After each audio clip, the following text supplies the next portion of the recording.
আসসালামু আলাইকুম। আশা করি সবাই ভালো আছেন। ফিরে আসলাম আবার আপনাদের মাঝে নতুন একটা ভিডিও বা রেসিপি নিয়ে। রেসিপিটা যদিও খুবই ইজি মনে হয় বা সবারই তো জানা রেসিপি মনে হয়, বাট ঘরের স্বাদ বা রেস্টুরেন্টের স্বাদ আপনারা যে যেমনটাই চান, মায়ের হাতের রান্না যারা অনেকেই সবাই পছন্দ করি, তো সেরকম হয়তো রান্নাটা হয় না। তো আমি আজকে আপনাদের সাথে সেই রেসিপিটা বা সেই সহজ রেসিপিটাই আমি আপনাদের সাথে শেয়ার করব, এবং পছন্দের এবং স্বাস্থ্যের জন্য খুবই উপকারী হেলদি খাবার এটা। যাই হোক, কথা না বাড়িয়ে রেসিপিটা শুরু করা যাক। আমি এখানে দেখতে পাচ্ছেন রুই মাছের কিছু হাফ হাফ চামচ হলুদ এবং হাফ চামচ লবণ দিয়ে আমি মেখে তারপরে রুই মাছটা ভেজে নিচ্ছি একটু বেশি তেল দিয়ে, ডুবো তেলে। তাহলে মাছগুলো একটু কড়া ভাজি হবে, তাহলে টেস্টটাও ভালো হবে ইয়ের সাথে। তো আমি এখানে পেঁয়াজ এবং কাঁচামরিচ দুইটাই কেটে নিয়েছি। কাঁচামরিচগুলো মাঝখান দিয়ে কেটে নিয়েছি। কেটে আমি তেলগুলো গরমে দিয়ে তারপর তেলটা ভালো করে গরম করছি। গরম করে তারপরে আমি এখানে পেঁয়াজ কাঁচামরিচটা অ্যাড করছি। পেঁয়াজের সাথে এখানে যদি আমি একটু লবণ দিয়ে দিই, তাহলে আমার পেঁয়াজগুলো জলদি সিদ্ধ হয়ে যাবে, আমার রান্নার জন্য আরও ইজি হয়ে যাবে। যেহেতু আমি ইজি রেসিপিগুলোই আপনাদের সাথে শেয়ার করি, সেহেতু সেই হিসাবে আমি সময় কম এবং ইজি হিসাবে আপনাদের সাথে শেয়ার করি। তো এখানে আমি কিছু আস্ত রসুন দিয়ে দিচ্ছি। রসুনটা ফ্লেভার এবং টেস্টটাও বৃদ্ধি পাবে, এটা সবাই জানি মোটামুটি। লবণ দিয়ে দিচ্ছি পরিমাণ মতো, একটু পরে দরকার হলে আমি আরও দিতে পারবো। তো এখানে আমি হাফ চামচ হলুদের গুঁড়া এবং হাফ চামচ থেকে একটু কম মরিচের গুঁড়া আর একটু জিরের গুঁড়া দিয়ে দিব, 1 চিমটি পরিমাণ। তো এটা দিয়ে আমি এটা ভালোভাবে কুক করে বা সিদ্ধ করে নিব আর মশলাটা মিক্স করে নেব।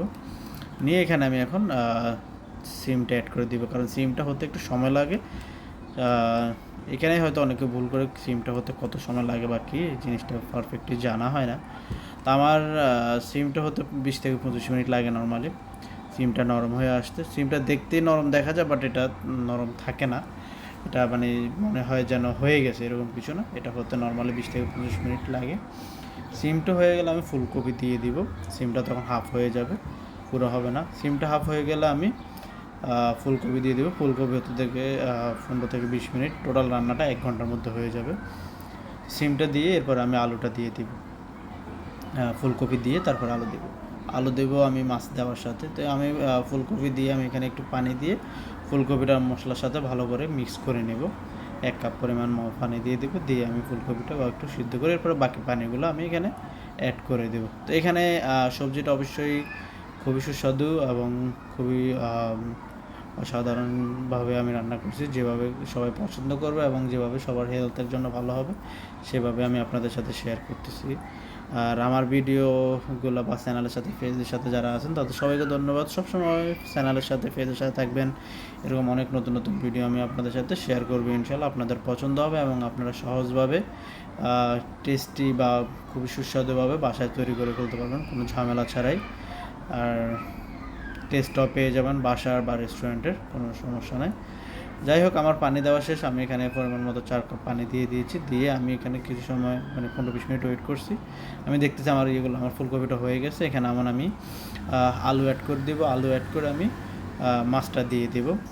তো আলুটা হতে 15 মিনিট সময় লাগে, 10 থেকে 15 মিনিটের মধ্যে আলুটা হয়ে যায়। তাহলে আমার মাছটাও দিয়ে দেবো, কারণ আমি মাছটা আমার যে একটা ফ্লেভার, ওই ফ্লেভারটা যেন তরকারির সাথে মিক্স হয়, সেজন্য আমি মাছটা এখন দিয়ে দিব আলুটা দিয়ে। আমার পানিটাও একদম মাখা মাখা, বেশি পানি না, কারণ মাছে কিছু বা আরও কিছু সময় যেহেতু চুলার উপরে থাকবে আর একটু পানি কমবে, তো একদম মাখা মাখা পানিটাও থাকতেছে।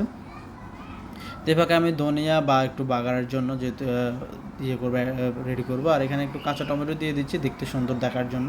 টমেটোগুলো একটু মোটা মোটা করে কেটে আমি কাঁচা টমেটো দিয়ে দিচ্ছি। টমেটোগুলো একটু আস্ত থাকবে, গলবে না, এটা দেখতেও সুন্দর লাগবে। আর এখানে আমি ধনিয়া দিয়ে দিব, আর হচ্ছে লাস্টে পেঁয়াজের বাগার দিয়ে দিব। ওইটার কারণে আমার ফ্লেভারটা খুবই ভালো আসবে, টেস্টটা খুবই ভালো আসবে।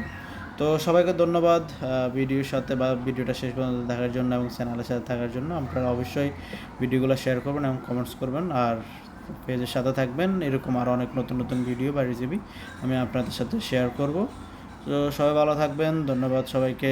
আসসালামু আলাইকুম। দেখা হবে আবারও অন্য কোনো একটা ভিডিওতে বা রেসিপিতে। আসসালামু আলাইকুম, আল্লাহ হাফেজ।